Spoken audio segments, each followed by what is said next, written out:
Hello, welcome again to Sports Unlocked, going through all the week's sports news with me, Rob Harris from Sky News, Tariq Panja from the New York Times, and Martyn Ziegler from the Times. And Martyn, we've had the chance to catch up at Headingley for the Ashes cricket.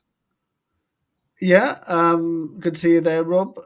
It's quite interesting. You had a strange encounter with the head coach of the England cricket team, Brendan McCullum, because you sort of witnessed him being unable to get into into Headingley before the start of the Test match on the first day. What did he manage to get in there eventually? Yeah, fortunately my passer worked, but he didn't have his on him, and security were questioning who he was, and it took someone with him to basically saying, yeah, he's the guy's the head coach and was needed for the to oversee the team, and he basically had to say, look, I've got to get in. But I could see exactly why security might not recognise him. And, you know, perhaps he's not the most distinctive figure when you got no pass as well. And they're the rules. It's why you see at World Cups and people are often sort of questioning why footballers have their accreditations on when they're going to a FIFA stadium. It's actually, you need some sort of procedure. You don't think they thought he had some orange dust or orange powder in his pockets, do you? One of those stop oil campaigners. Is it not the Australians who sometimes have a little something extra, some sandpaper? Well, yes, perhaps.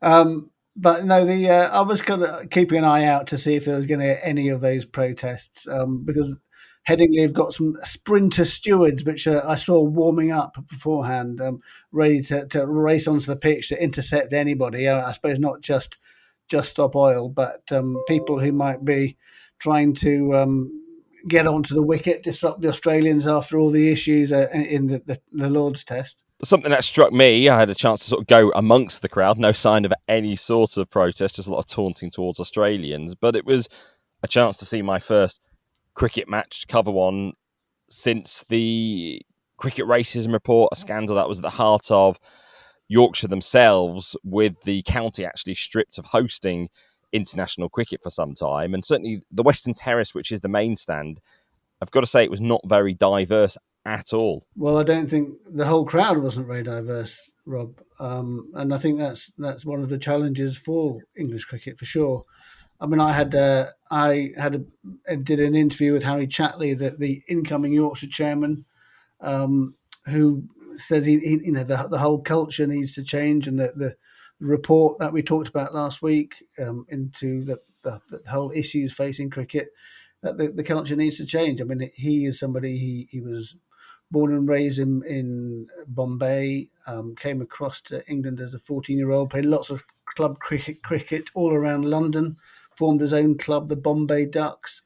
And so he's had first-hand experience of racism on the pitch towards him, and the whole sort of how the whole culture needs changing. Yeah, it would take more than the publication of a report. This is like generational change that you're talking about, whether it's playing on the field, whether it's filling boardrooms up, or even attending games. It has to become part of the new culture they're trying to create around cricket. It won't happen just with the publication of a report, I guess. Did you get any sense from your interview with the Yorkshire leadership that this really is in a new era? They've responded. Do they see themselves as just one county rather than the county ultimately to blame for this entire scandal?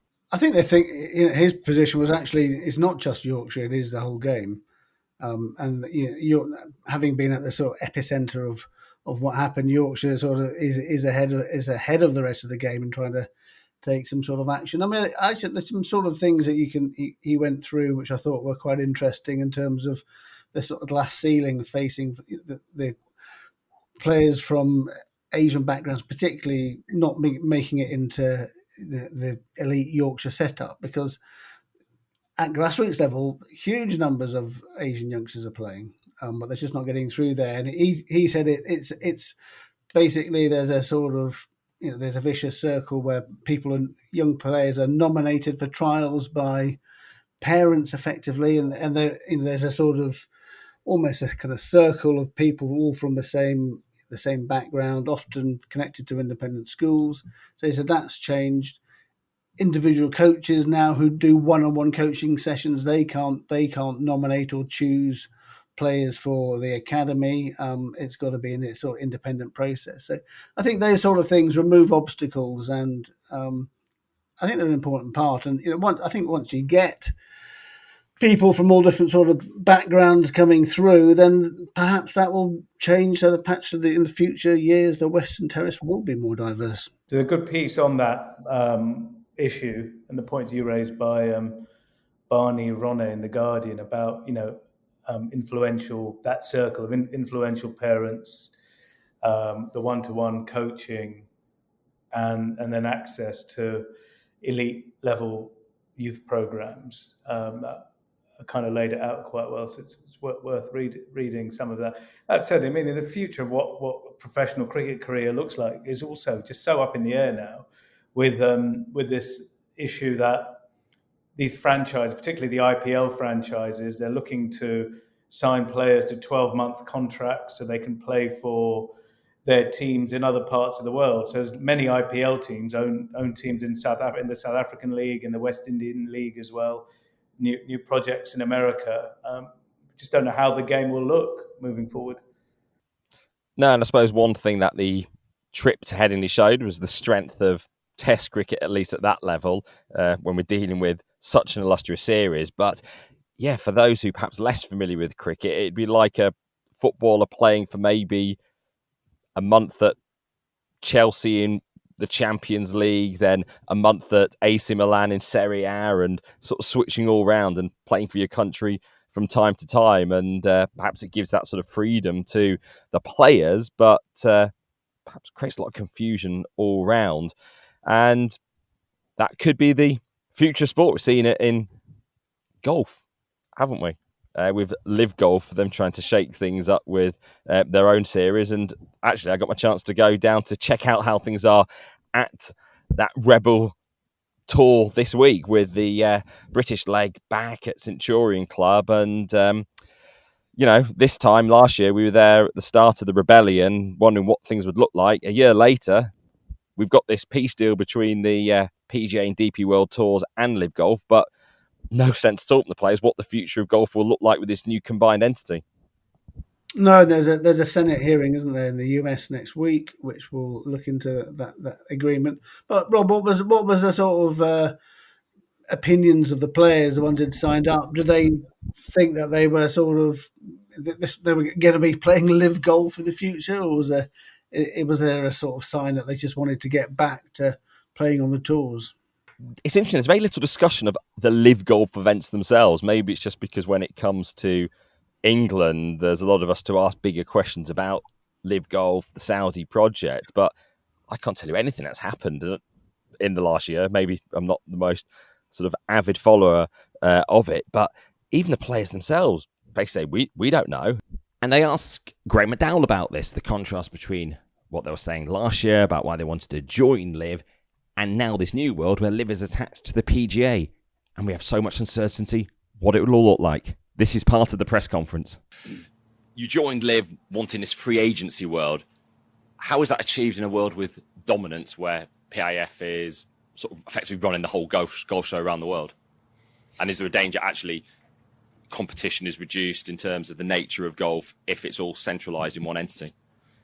It's a great, really big, huge question. That's very difficult to answer, really. I mean, I don't think there's a guy in the golfing world that really knows what this all looks like, And yes, the PIF are going to become a very big investor in the global game of golf, and I think that that's good for the sport to have that amount of money being directed into the sport across the board. I think what's happened the last 12 months and the fracturing of the game is not something we ever wanted. And it's been said by, players on the PGA Tour and DP World Tours that, if this money's going to be spent, let's work out how to all spend it together. So,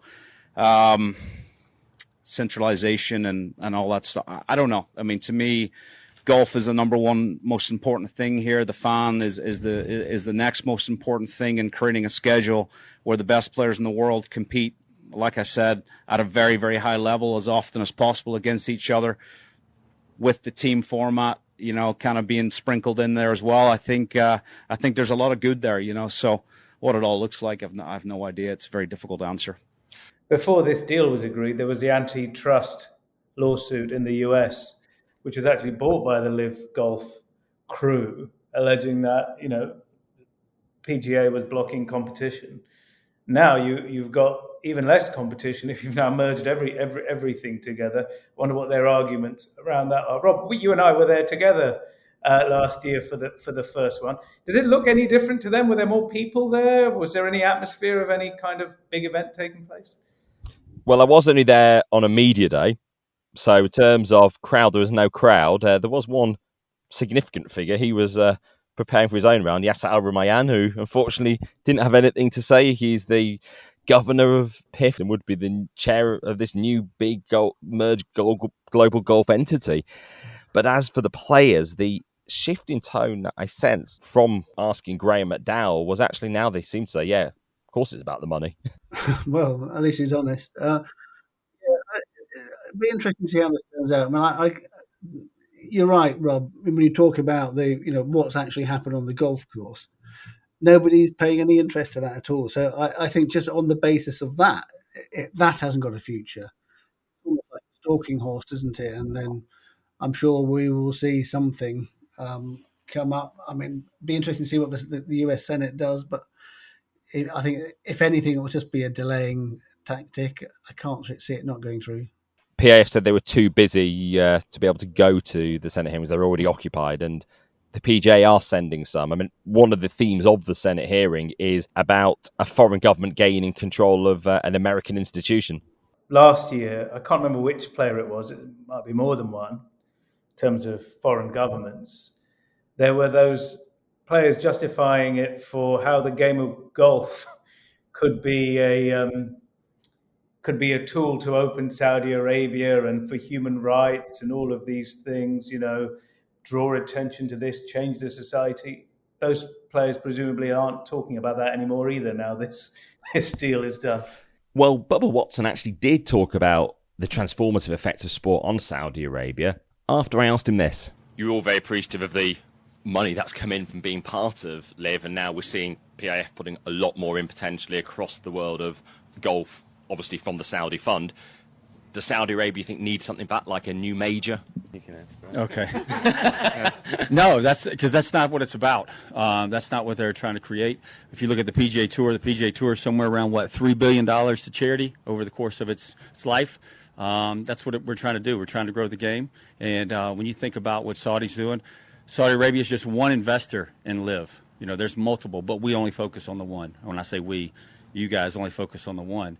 And so Saudi's trying to change their country, their landscape of tourism by the game of golf. Look at what they're doing in 2030, all the golf courses they're building there. They're letting young people play, women play. They're letting everybody learn the game of golf because it's fun to get outside in beautiful weather like this. And so, I mean, that's what they're doing. And so, you have to look at it as a whole. You're focused on one entity, that's the investor. There's a bunch of investors in this. I know that us three right here invested our time and energy and moments in it, so we're part of that. Do you think Saudi is changing? The PGA were very vitriolic in the tone of the lawsuit last year, and now they've joined forces. I haven't read what the lawsuit said. I know that there's a lot of name calling everywhere, not only in golf but other entities. And so, yeah, it's sad to see it that way. But we're all coming together because we know what's good for the game and to grow. That's what we had to do. We had to come together and merge together. Hopefully it all turns out in our favor where we like our schedule. Do you know anything about your readmission to the PGA? Nothing. Nobody does. Way too early. Yeah. What was mentioned was actually by quite a few is, they've got a lot of money, Saudi Arabia, and they're putting it in other sport too, as we've seen with football, with so many more significant figures joining this week. Roberto Firmino having left Liverpool, Steven Gerrard, the former Aston Villa manager, former Liverpool player, also signing up there. Even Robbie Fowler going to manage a second division team. Well, Rob, maybe they forgot he wasn't so fluent, because last year at least they got the document with the talking points handed to them before appearing in front of the media. Maybe he ran out of things to say because they didn't make a document this year. Think about Saudi Arabia. and we had a previous guest on our podcast, didn't we? Andy Murray's agent talked a couple of years ago how he had turned down fees to pay exhibition matches in Saudi Arabia. But I think Murray this week has been sort of fairly honest. He sees the way the wind's blowing. He says it's inevitable that tournaments are going to take place in Saudi Arabia now, and he didn't rule out going himself, did he? I mean, it just shows how the world of sport is changing. The way I interpreted that was Andy saying, well, if Saudi Arabia, say, was running the world tours, it would give me little option if I wanted to stay part of it, but to sign on, whereas the opposition to playing in the exhibition games in Saudi was more, actually, that's a personal choice, because some raised at the time, after we broke the story here from that interview with Matt Gentry, his agent, well, doesn't Andy go and play in Qatar, I think the UAE as well? Well, they're tour events, so you miss out on ranking points potentially if you needed to go and play in them, whereas an exhibition is very much a personal choice if you're wanting to go there and you're endorsing the country. Yeah, correct. And it's very similar to the position Rory McIlroy found himself, isn't it? He objected to live golf very, very publicly, and was quite a very fluent speaker on the reasons why not. And then he basically said he's been sort of chucked in front of the bus by all of this that's happened. Obviously, if you want to have a professional golf career, you have to be a part of this now. You can't not be a part of it and be a professional golfer. And presumably, if it's on the ATP tour and you're a tennis player and you're a tour member, you play in the tournaments to get these ranking points. Yeah, so it'll be interesting what actually, in particular, happens to the future of live golf. If we remind people, it's this sort of shotgun starts. It's all completed the play in the space of a few hours, unlike that day-long golf as we know it at the existing tournaments, including the majors. So their hope is actually creating a more appealing TV product by capturing the young attention spans and this team format as well. And they really believe this team format is something catching on. But maybe if it's part of the established tour, so it's already part of the global annual all year round narrative, then maybe it will pick up. A bit like we saying in cricket, new competitions and formats have been created and captured an audience. Yeah, I'm not convinced about that. That's what I'd say. Let's come back in 3 years' time and see how it's gone on. Yeah. Well, the hope will also be for Saudi Arabia that their Pro League is also being watched, and they do finally have some sort of deal that might get it more attention globally on broadcast screens. Yeah, well, they've signed this deal with Endeavour IMG to sell their rights around the world to markets around the world. So it's kind of a B2B deal, and then IMG is now going to go in the market, and they're not paid much for it at all. So I think it's closer to $5 million than $10 million, if anything, IMG is paid. And all these stars you mentioned, Benzema and Ronaldo, and all of these fancy players that are moving to Saudi, they could be on screens all over the world with these deals. Do you think, apart from maybe people who are intrigued by that first week, first game, it's going to be hard to have an audience for this globally, or not? Or am I missing something? Depends when the games are scheduled. Do they find a gap in the market when a time when people want to watch? And things take time to pick up. If you think of the Premier League, when that started in 1992, it took quite a few years for the TV rights globally to become such a notable thing. I think it's a hard thing generally. I mean, I was just thinking back to when the Bundesliga's rights in China, when they all got renegotiated as a result of COVID, and I think that basically the whole of China was only offering less than $1 million for the Bundesliga, which is because it's just not getting the eyeballs. And so this is a sort of established big league. So I think it's, even though you've got some big players, I think you have to accept a lot of them are towards the end of their careers. And the Chinese Super League tried the same thing, didn't they? Getting some big names in, and I don't think that's enough. I think as you say, it takes years, decades. Well, on TV rights, and this might seem a very insidery story, but the FA, which has its big property as the FA Cup in England, is potentially going to ask the Premier League to sell the rights to the FA Cup around the world. So someone might be thinking, well, does it make much difference? They currently have had them being sold by IMG around the world, which has sort of gained more revenue for the clubs.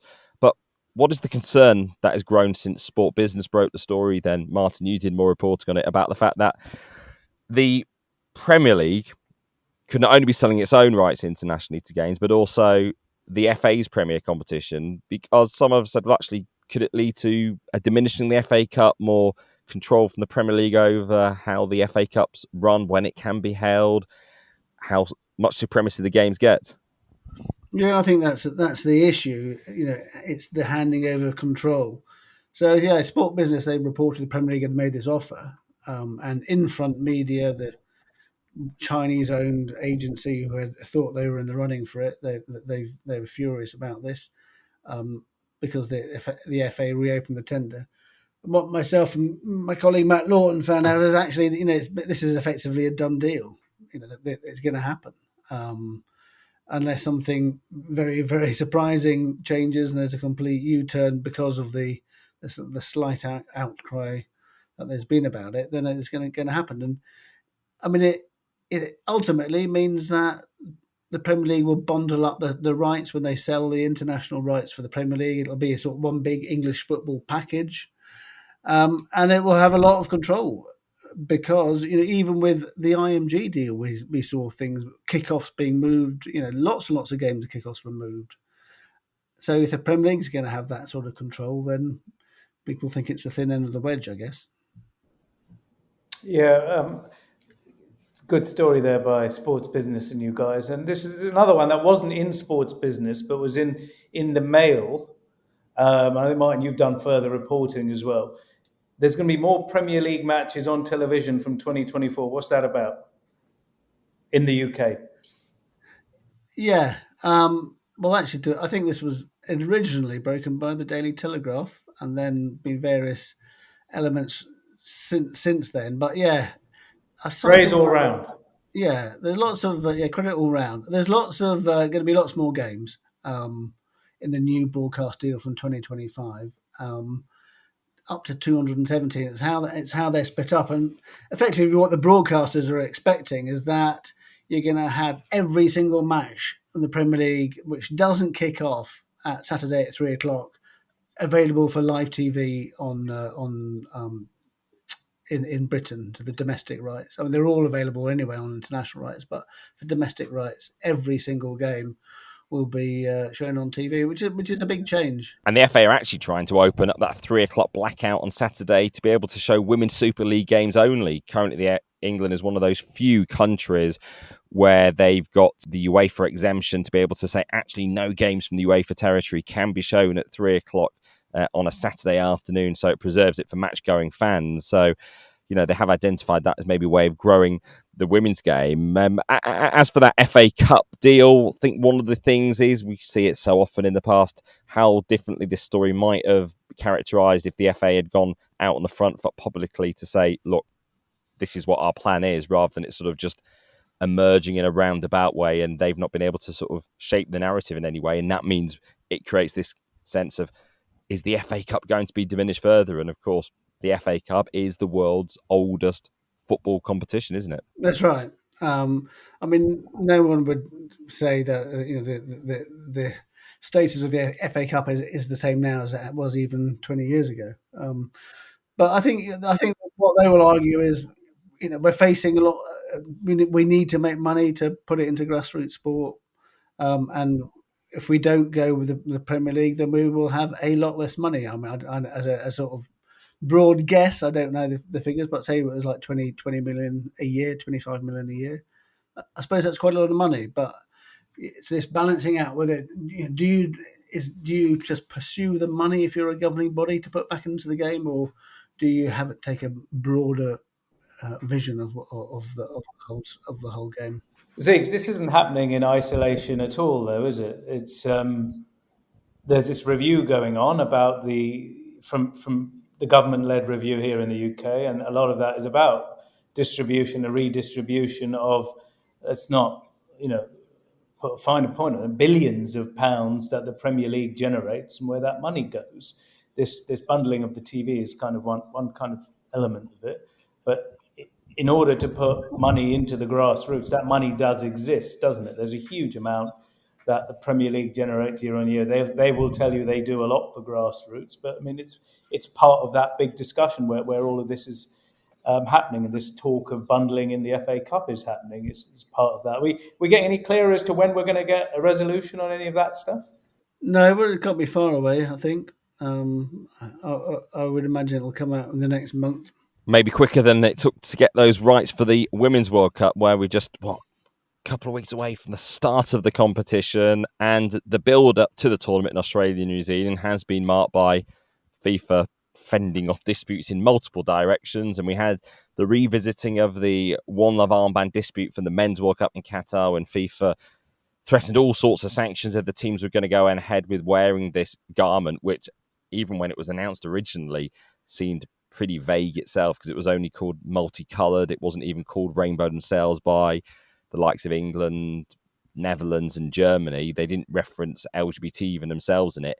But now, after FIFA's rejected their ability to wear the One Love armbands again for this World Cup, the Women's World Cup, there's been an outcry, because FIFA have only allowed these more generic anti-discrimination armbands, and they have adopted their own armband with the exact same sequence of multiple colours, but they particularly made sure to brief the media, don't call it rainbow or in any way at all. So the players still seem to want their ability to make clear the armband actually stands for LGBT. Yeah, FIFA got themselves in a complete mess over this, haven't they? I mean, the fact it took me so long to explain it. Yeah, they really have. I mean, the multiple armbands, and part of me thinks that you can understand why people go into Qatar, where homosexuality is outlawed, and you want to make a statement. But where do you draw the line? I mean, should FIFA, should they allow a Ukraine armband, for example? Should people be allowed to wear Ukraine armbands?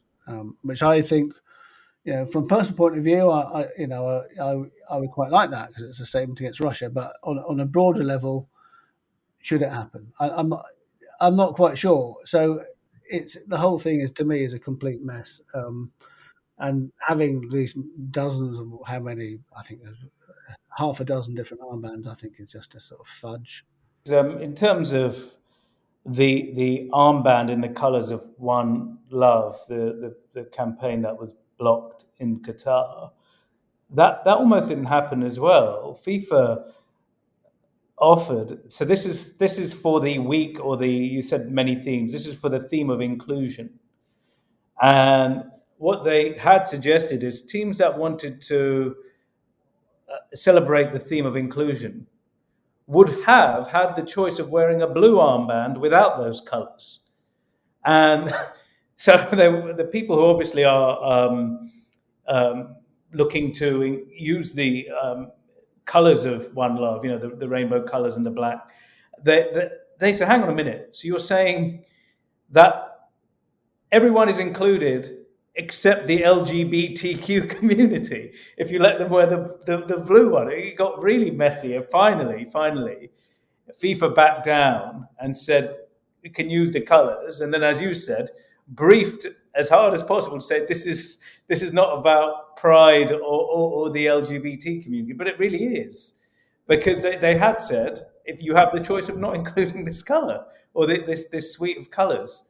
And obviously a lot of players in the women's teams at the tournament, they are openly gay as well. It means a lot to the participants as much as the fans of the teams or the FAs.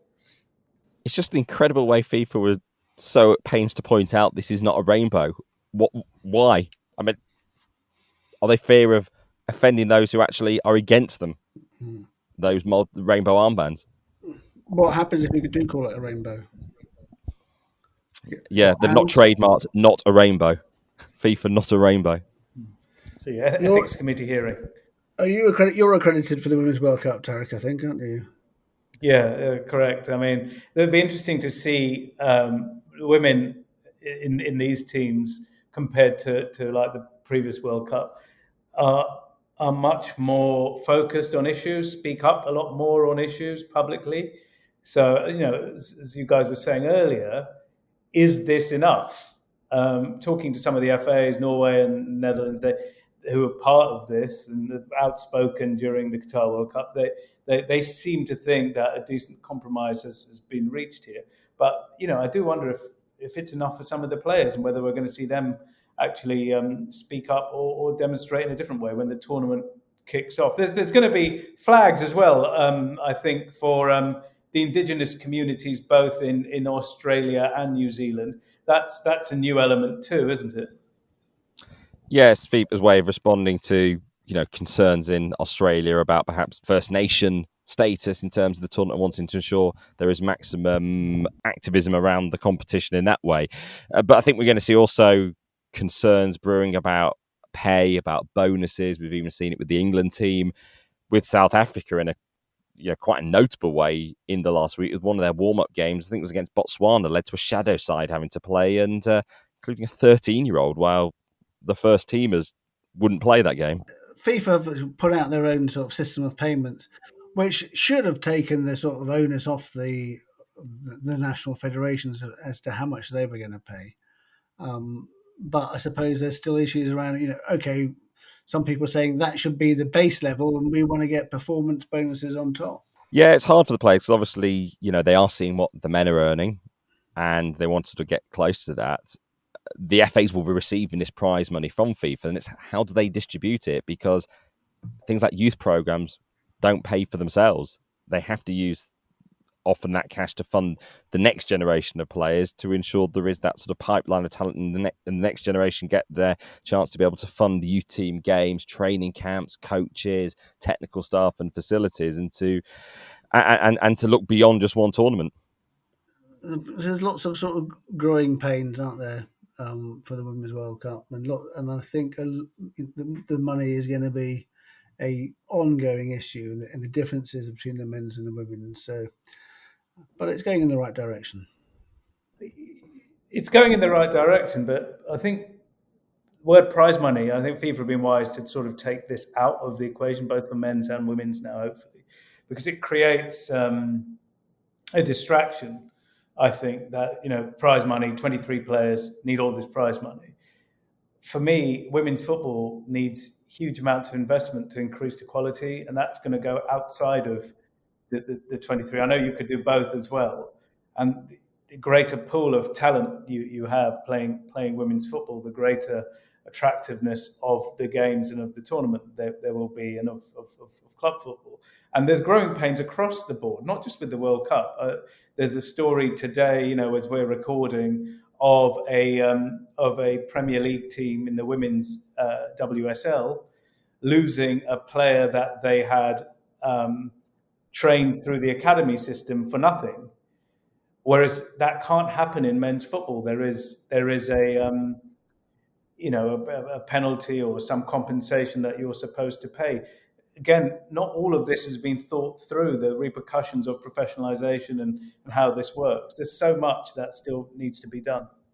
Yeah, and perhaps something that could have been done is a better time slot for the tournament. It didn't start till July the 20th, runs until August the 20th, so clashes with the start of the main European men's seasons, also the final preparations for that season. And even now, in the build-up to the Women's World Cup, we're sort of seeing so many men's football transfers dominating the football agenda. Obviously, part of that can be options for the media, but even in the last week, we've got Kylian Mbappe stories. What is his future going to be?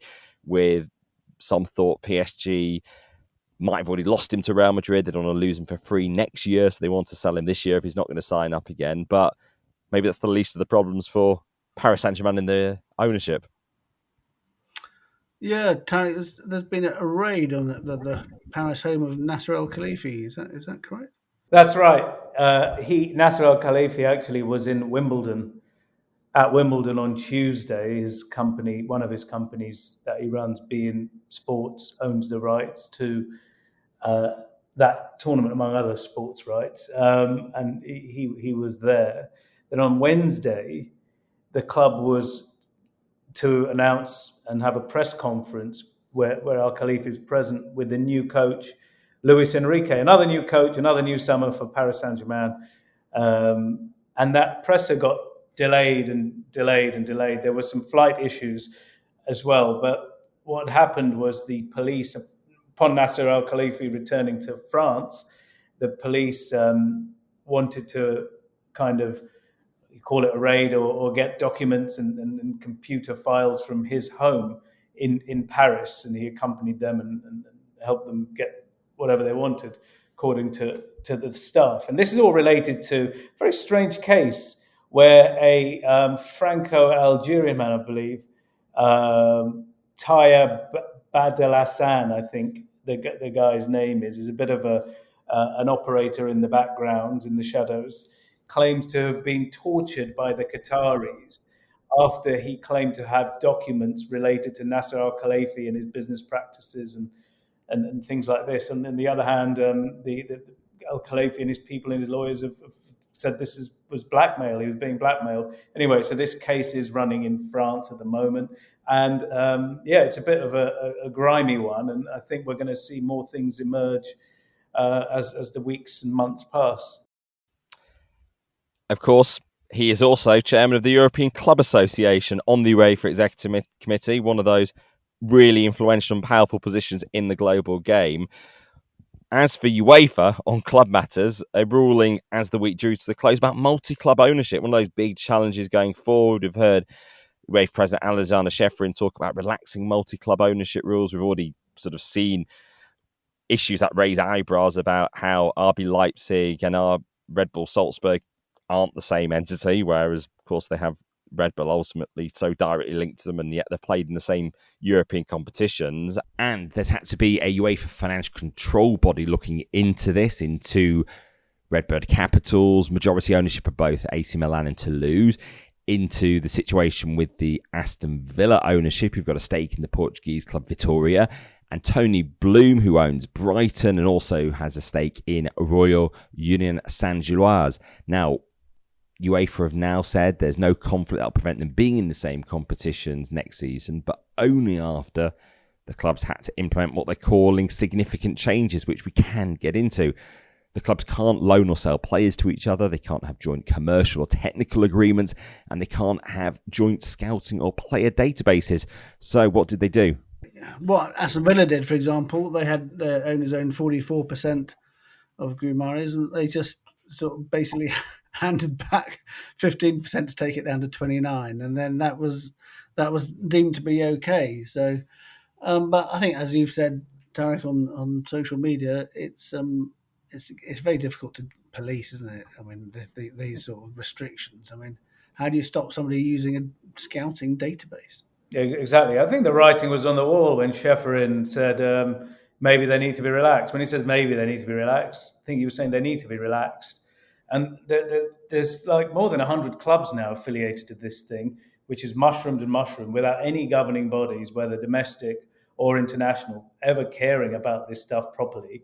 And now we're at a point where it's almost too late to regulate. So they're going to come up with this fudge. And look, the idea that the investors and owners of these teams aren't going to have a say in how they're run is a joke, isn't it? So Jerry Cardinali, who's running that Redbird operation that owns both Toulouse and AC Milan, simply taking himself off the Toulouse board. Is that enough? Well, yeah, sure. I bet with all the millions he's got invested there, he's not going to care about what's happening at Toulouse. Of course he will.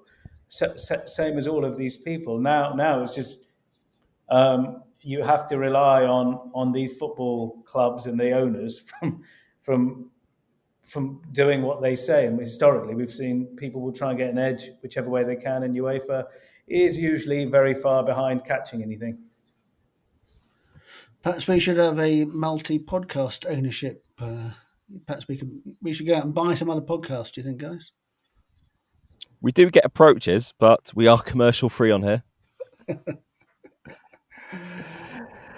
Well, it's been a busy sporting week. I actually made it to Wimbledon. Tariq, you did too as well. Actually, my Wimbledon week started with spotting the arrival of Andrei Rublev, the Russian, as the Russians returned. And actually, was it going to be booing, jeers? No, actually, he was being celebrated, lots of selfie seekers, lots of pictures. He is an anti-war Russian, but we thought that issue might be dominant, but actually it's pretty faded, the return of Russian and Belarusian players. It's funny, I've been thinking about that and this like generally broader, like how these issues fade. With all of these things, we've had so many controversies that, we talked about in the pod, that in the moment, they're like this really big extreme thing. And now, as you've described, you had at Wimbledon, seemed perfectly normal compared to, what happened last year, say. And I dare say, even with like the issues around Man City and Newcastle and all of these things, after a while, I think that you just get timed out in terms of the attention economy, and stuff just carries on as it was. Nothing's happened in terms of anything with Newcastle now. We're not talking about it as much broadly. Man City, 115 charges. We mentioned it around the Champions League final, I suppose, when there's a big moment. But that just sort of rumbles on in the background. The transfer market goes on. You mentioned Mbappe, who's buying who. And then the world just moves on, I guess, Rob. Yeah, it's maybe attempt to wear us all down, but we're certainly not worn down on here, are we? Absolutely not. We will continue to focus on those things, those ongoing issues, I'm sure, whether it's Saudi Arabia, Manchester City, FA Cup, TV rights, whatever it is. I just need to get us signed up to Threads, but in the meantime, you can still message us at Sport on Lots on Twitter, Facebook and Instagram.